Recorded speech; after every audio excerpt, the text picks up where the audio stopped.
গত 2-3 মাস যাবত নিয়ত করতেছি চান্দি ছিলা বান্দির বাচ্চা আর তার সাঙ্গ বাঙ্গদের একটু গালি দিব, কারণ কারেন্টের তো কোনো মন্ত্রী নেই।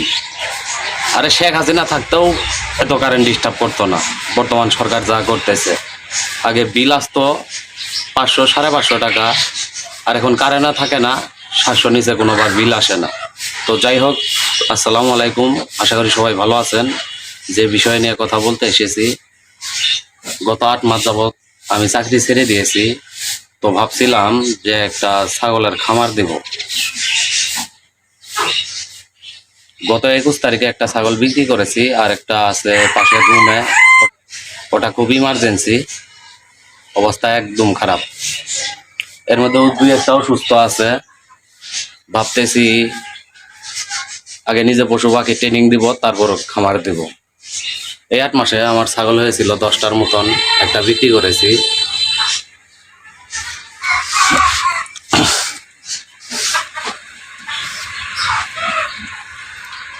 লালু মাস্তান রে বেচছি, আর কয়টা কালু মাস্তান আছে। তো এদের জ্বালা যন্ত্রণা ভালো ঠেকে না। ডাক্তারকে এই যে তেল মাখাইতে হয়, তারপরেও বাড়িতে আসে না, বলে যে গরু দেখলে 1000 টাকা পাবো, ছাগল দেখলে কি 1000 টাকা দিবেন? আজকাল মানুষের প্রতি কোনো গুরুত্ব নাই, আর গরু ছাগলের ডাক্তার। তাই ভাবতেছি ছাগল বিক্রি করে অনেকগুলো কমাবো, 2-3টা ছাগল রেখে আগে ট্রেনিং দিব। সরকারি হাসপাতাল হোক বা যে কোনো আগে প্রশিক্ষণ নিব, তারপর আবার ইনশাল্লাহ 2-3টা মা ছাগলটা রাখবো। মা ছাগলটা রেখে আর 2-3টা ছাগল রেখে সবগুলো বিক্রি করে দিব। তারপর যখন আমার কাজ শিখা মোটামুটি হবে, তারপর আবার নতুন করে শুরু করব।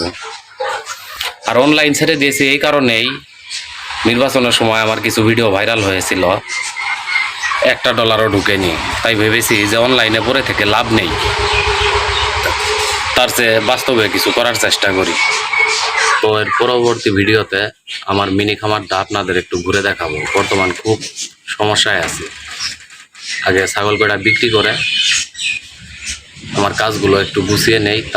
আমি মনে করি ডাক্তার মানেই হলো ক্ষণিকের ছেলে, এরা খুবই খারাপ। আর ছাগল কয়টা যে বিক্রি করব, গত 21 তারিখে ছাগলটা বিক্রি করেছিলাম দেয়ানগঞ্জ হাটে 19,000 টাকায়। 1500 টাকা শুধু খাজনাই নিয়েছে। ছাগল কয়টা নিয়েও অনেক ঝামেলায় আছে।